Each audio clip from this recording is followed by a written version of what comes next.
Hello, Tony from New Aqua here.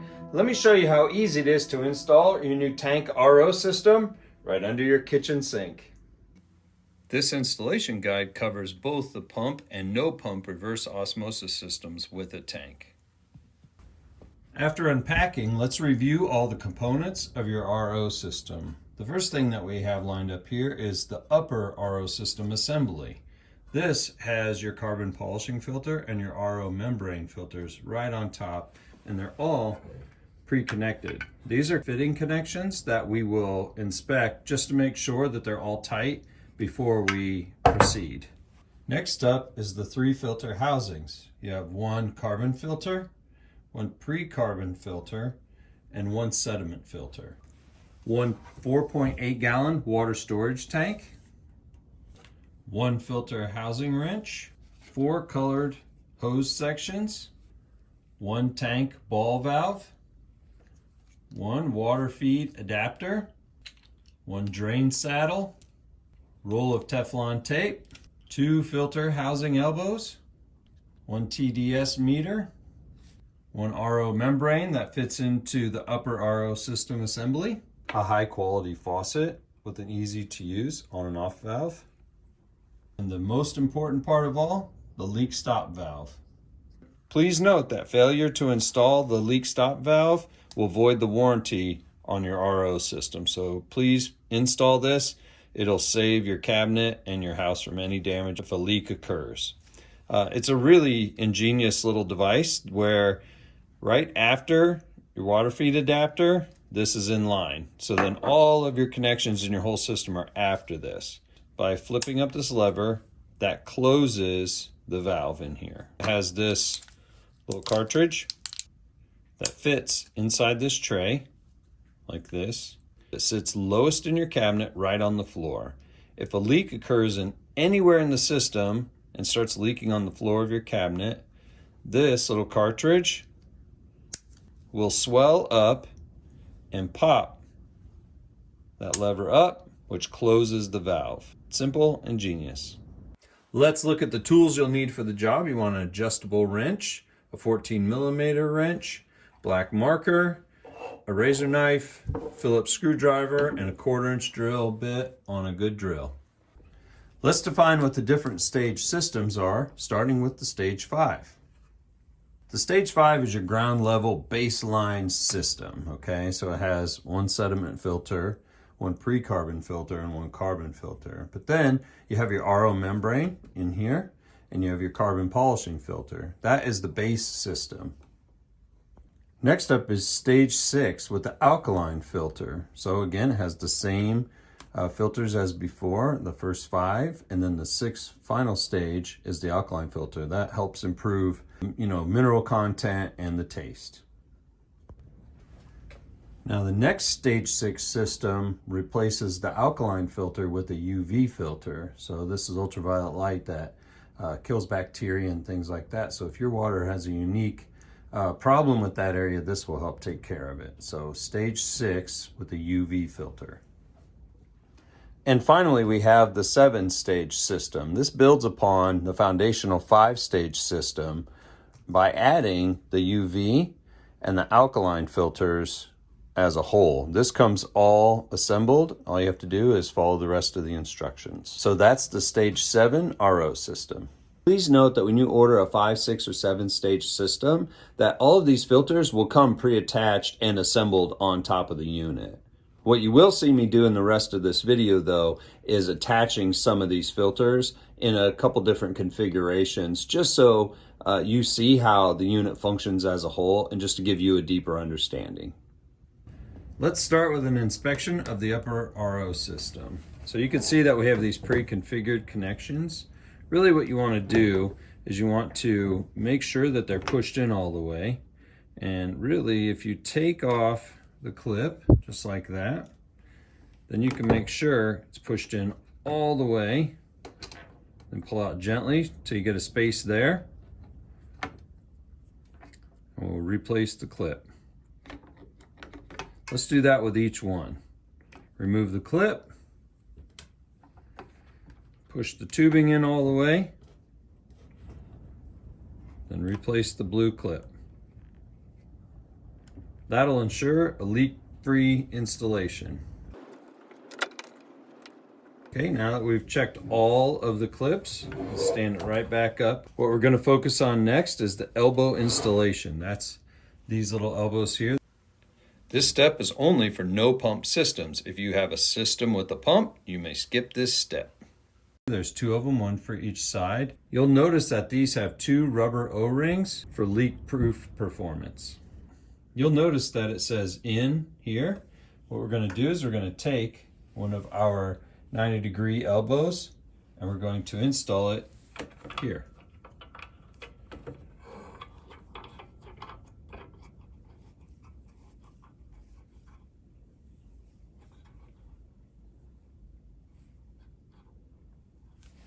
Just like that. Turn the whole unit around. It says out on this end. We'll install the other one on the out.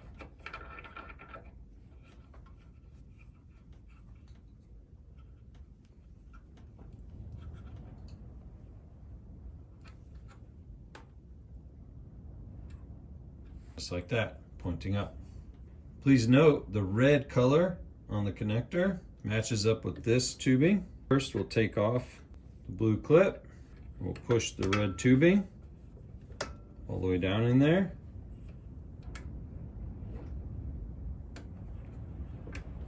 And reinstall the blue clip. Let's go ahead and install our filter housings. First, what we'll do is remove the plastic wrap from all of the filters and drop it right in. Let's get more familiar with each filter. So this one is a polypropylene filter. You notice it has these notches in the side to catch all the sediments. So things such as sand, silt, rust, sediments, and particles from the water. Water comes in this way and out this way to your system. When I install, I'm very careful to keep it in the same orientation that it was in the packaging. So if you take the plastic off and this is up, I always place it in here the same direction. Before installing the housing, double check the O-ring is seated properly and has no visible damage. You'll notice that the O-rings are coated with a food grade lubricant. Please don't clean this off. You'll want to leave it on so you get a tight seal. Once you've determined that your O-rings are good to go, complete the install. The sediment filter starts on the right side and just screws on. Next up is the pre-carbon filter. Let's look at the pre-carbon filter a lot closer. As you can see, the ends on here are very different.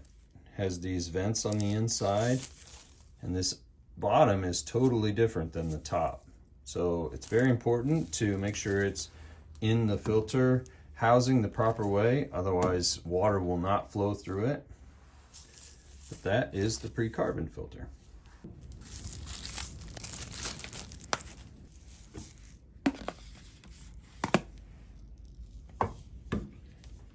Goes in the middle position.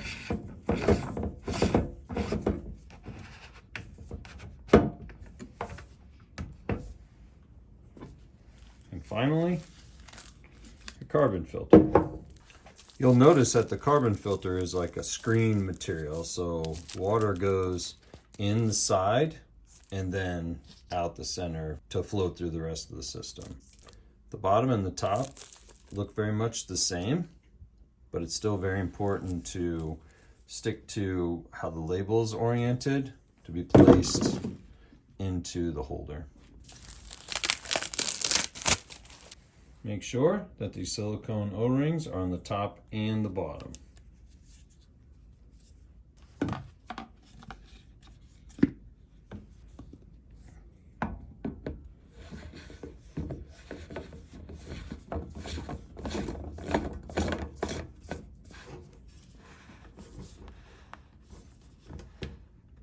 This is where I like to take the wrench and snug each one up.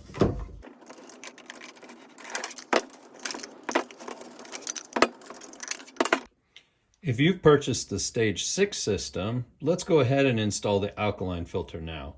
What this does is it increases alkalinity through remineralization, providing healthy mineral balance and great tasting water.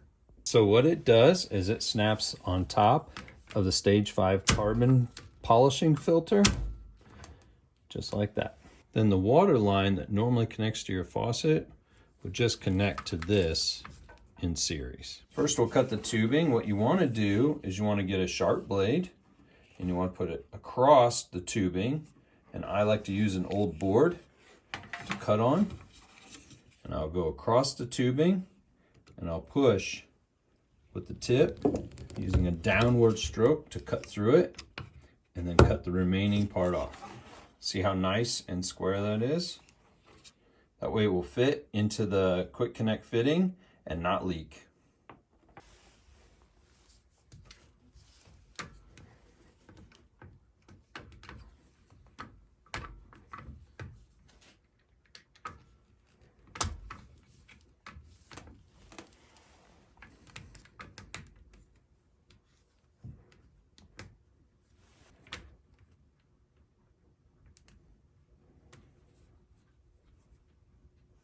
So once that's installed, you would connect this end to your faucet.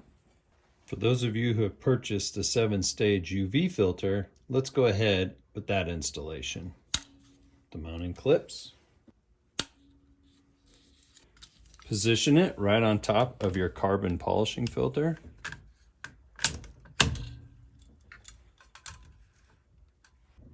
Now that the filter housing is installed, let's look at the remaining parts. So there's this glass tube that the bulb fits into.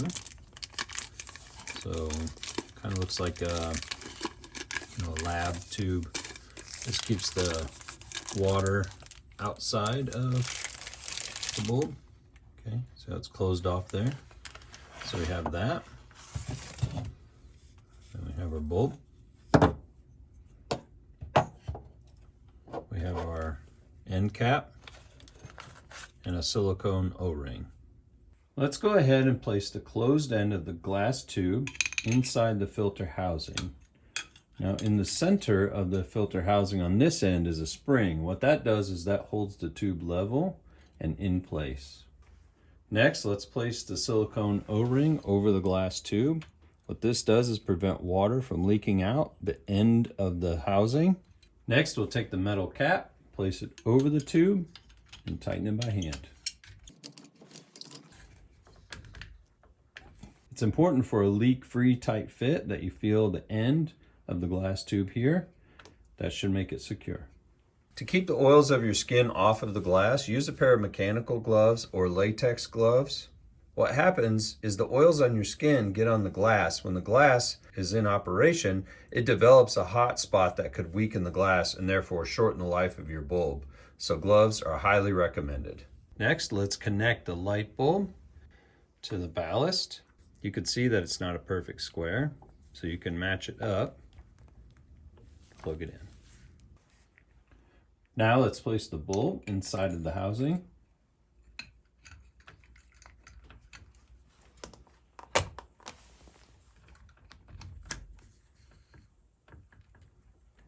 Double check one more time for a snug fit. This white wire with the small clip into the side.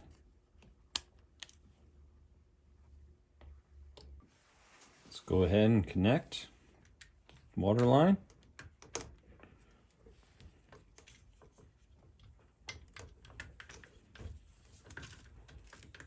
Don't forget blue clips.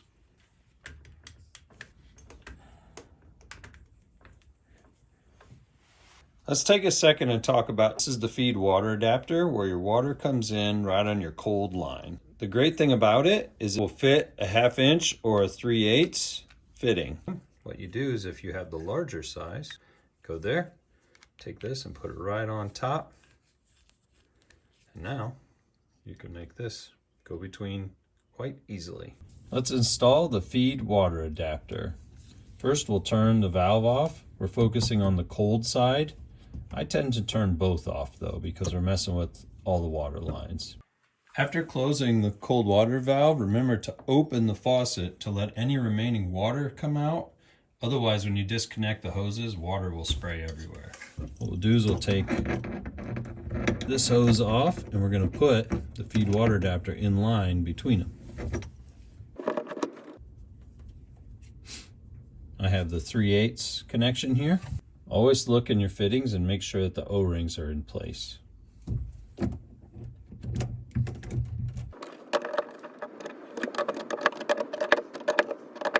Just snug, don't over tighten.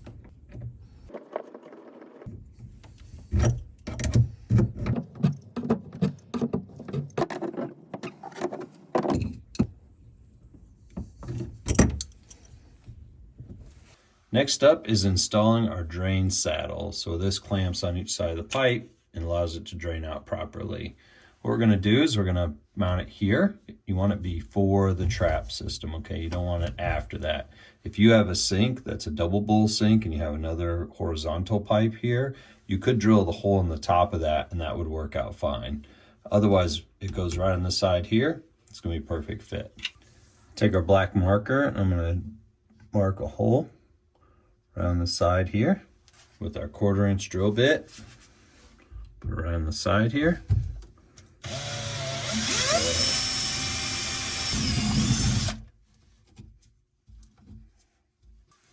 Comes with this foam gasket that has adhesive on one side. What we'll do is we'll peel that off and place it right over the hole. And make sure you get it exactly over it so that you can aim your saddle on there properly. To make sure you line it up, I would take another drill bit. Be careful not to damage the fitting, but you're just poking it through like that. It's pretty loose. I would put it in the hole, seat in there like that. That'll help you line it up. And you can take the other side, and like that. Put your bolt through there. One thing to notice is the saddle on this side has a space for the nut to fit into so that it doesn't turn. That way all you need is a Phillips screwdriver to tighten it. Once you have the nuts threaded onto the screws,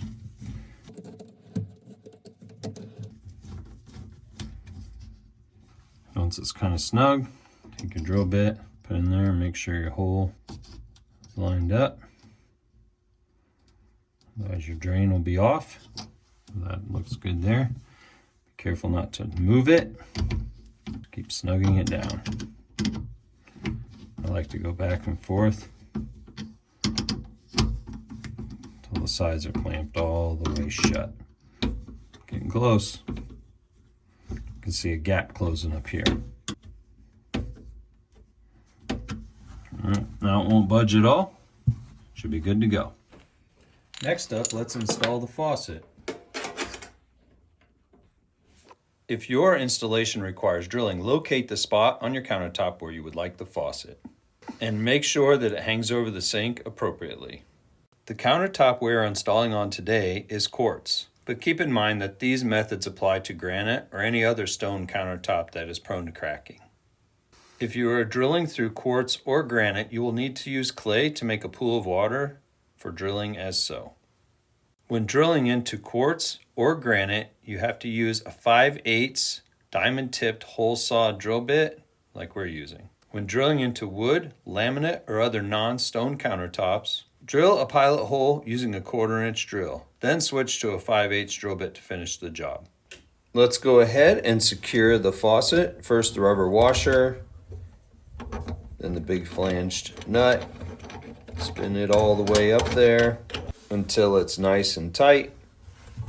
Then the final step is our quick connect. Goes on real easy, just threads on there and has an O-ring in the bottom of it. So once it's tightened on there, it won't leak. And it makes changing out the tubing really easy because it's a quick connect. Let's install the tank ball valve right on the top. So what I'm gonna do is use some Teflon tape, and I like to go clockwise and stretch it a little bit. About 1, so that's 2, 3 times around.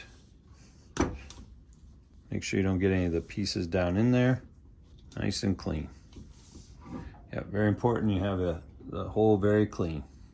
Next, we'll put our ball valve right on top. Make sure not to cross thread anything, and it goes on real easy.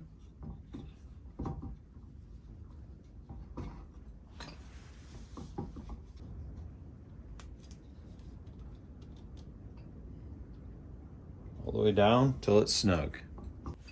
Like most fittings in plumbing, if your valve handle is in line with the fitting, water will flow.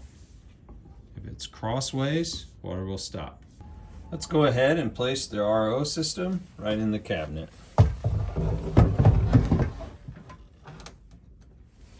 Then our tank.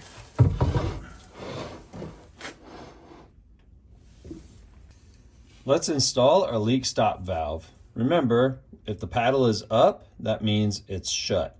No water can flow through it. I like to place the leak stop valve below the feed water adapter. That way, you can have a really short hose as your first connection. This one has just a couple holes to secure it to the floor.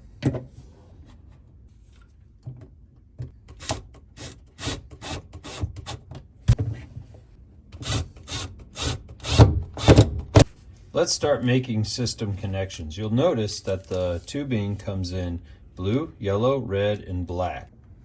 Let's focus on the incoming water. We're going to go to the first stage filter with red tubing. So remember to take off the blue clip. Push the red tubing all the way up in to the fitting. Replace the blue clip. As you can see, we have the pump system in here. So let's go ahead and connect that water line. So it goes right into here. Remember your blue clips. That's what keeps everything from leaking if your hoses are pushed in all of the way. So that's your inlet water. So our destination is to back here. What I like to do is put the hose to the back of all the filters to keep it out of the way. Give plenty extra. Push it in the back fitting all the way down until it stops. Take your blue clip, place it underneath the fitting. Take the remainder of our red tubing, push it into the in portion of our stop leak valve, and go right to the feed water adapter.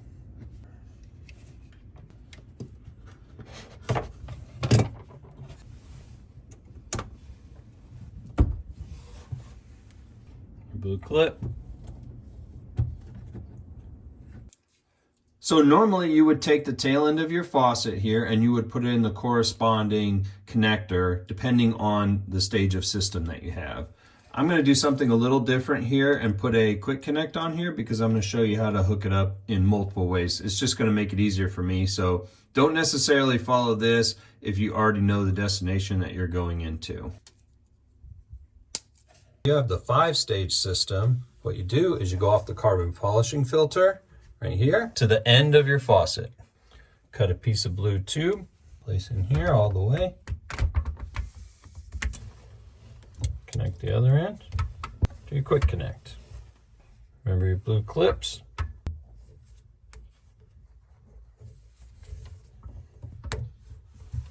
Nice and snug.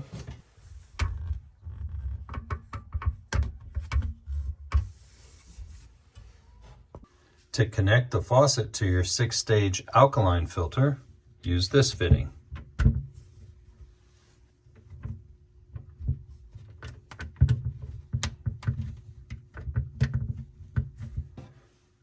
When connecting your faucet to the 7-stage UV filter, you connect it directly to the flow rate sensor.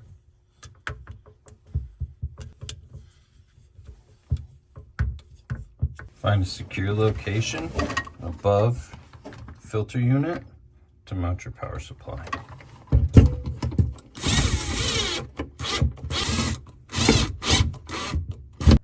Once the UV power supply is mounted, it's time to plug it in. Let's focus on our tank connections. That's going to be this yellow connector on this carbon polishing filter. For this connection, I'm going to use pretty much the full length of yellow tubing from this fitting to the tank over here. Pull the blue clip off the fitting, the yellow tube, all the way in. Make sure that's seated in there all the way. It was kind of wanting to sit on the outer edge there. So to keep it out of the way, I'm going to push it down. Push it down in here like this. And run it around the back side of all the other hoses. Like that. With this fitting, you unscrew this part, place your yellow tube through it, this direction. So it's like that. Put that all the way in to the valve.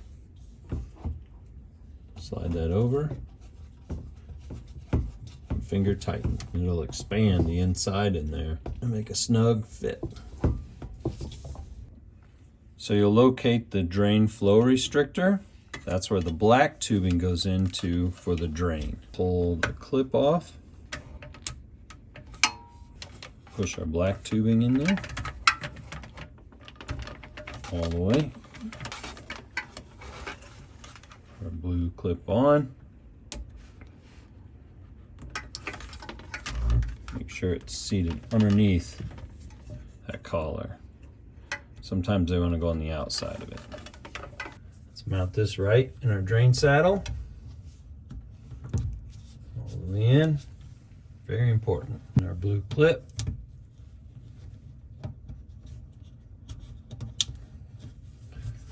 Make sure it's seated well. Let's install the RO membrane. Very good.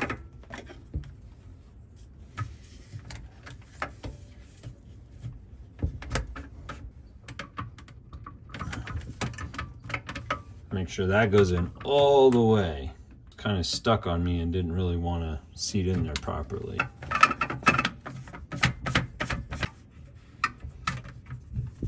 Make sure everything's snug.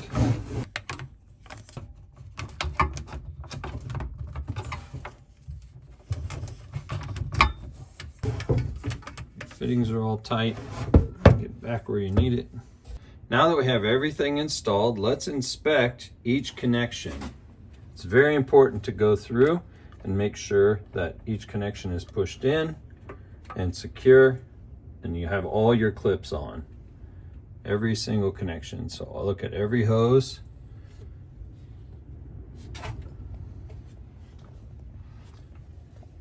Even in your saddle, tank, just do a visual inspection.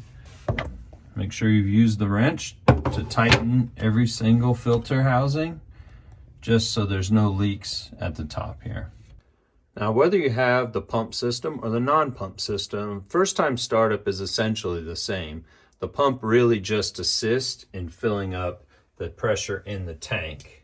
For my system, I'm a little low on water pressure, so I'm opting to use the pump system. Please note it's important to have your water pressure in the correct range for the system. A no pump system is between 45 and 80 psi. A pump system, the water pressure recommended is 45 psi and as low as 15 psi. Please refer to our water testing video for more information and how to adjust your water pressure. Click the link above. Next thing I do is make sure that each valve is closed. So if it's in line with the valve, that means its water's flowing. When it crosses it, it's not flowing. So water on, water off. Same with this one, water off, water on, okay? Step number 1 of system startup is to make sure that the ball tank valve is closed. All right, now that we've checked all the connections on every tubing, every connector, all you really need is a water pressure test system, gauge like this we'll go one ahead here. And turn on our faucet. And we're going to observe for leaks in the fittings that we've, reconnected. Because right now, water can only go this direction. Next, let's check our leak stop valve. You'll notice that the paddle is up. That means no water can flow through it. Okay, so that's how we want it. We'll focus on the feed water valve and we'll turn it on. We're watching for any leaks right here and here. So far, everything looks really good. Let's go ahead and place the cartridge in our leak stop valve. You see water. Oh, leaking right there. Yep, there we go. We have our first leak leaking right out this fitting. So we'll turn that off, clean up our mess, and troubleshoot what the problem is. Most likely, the tubing wasn't placed all the way up in there. Should be good to go. Place the blue clip. Going to go ahead and try this again. No leak. Filling up the system. We're just going to keep paying attention to the water filling the system up. You saw how water was spraying right out of that. I was able to fix it right away. I'm watching all the rest of the fittings, making sure none of them are leaking like that was leaking. So far, so good. After a minute or so of letting the system fill up with water, you can go ahead and plug in the pump.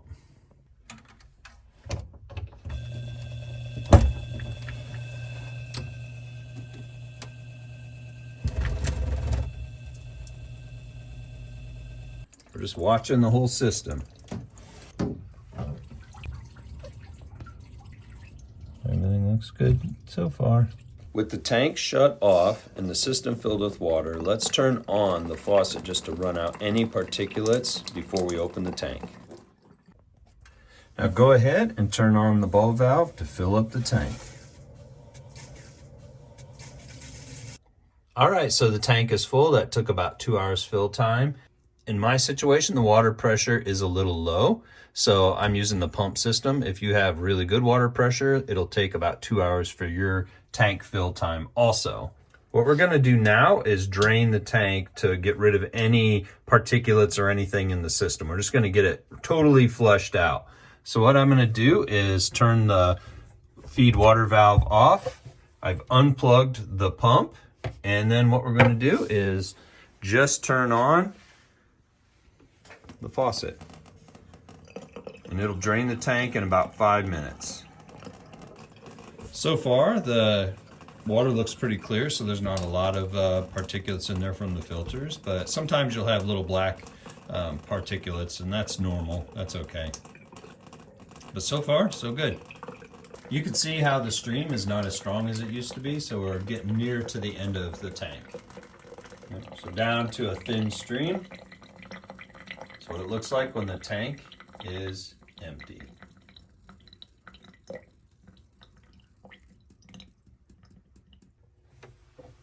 Okay, so let's fill the tank again. So by turning the valve on and plugging the system in.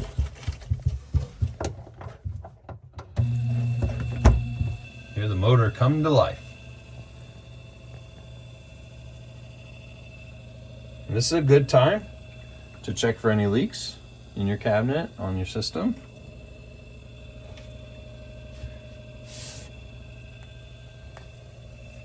Everything looks really good. Congratulations on the installation of your new Aqua Tank RO system. Now what I suggest you do is go in and 3 or 4 times, drain the tank, refill the tank, drain the tank, refill the tank. This will help get any of the particulates out of the system, make sure everything is clean and running, the water tastes good. There are times where water could be milky for a little bit of time. That's just air bubbles in there, and that'll dissipate over time also. And then over the next couple of weeks, keep checking for leaks. Like twice a day, look under the cabinet, make sure everything's good, that you don't notice anything dripping or leaking, because usually it's just a hose or something that you have to push up in there. But just check the whole system over. So from all of us at New Aqua, thank you.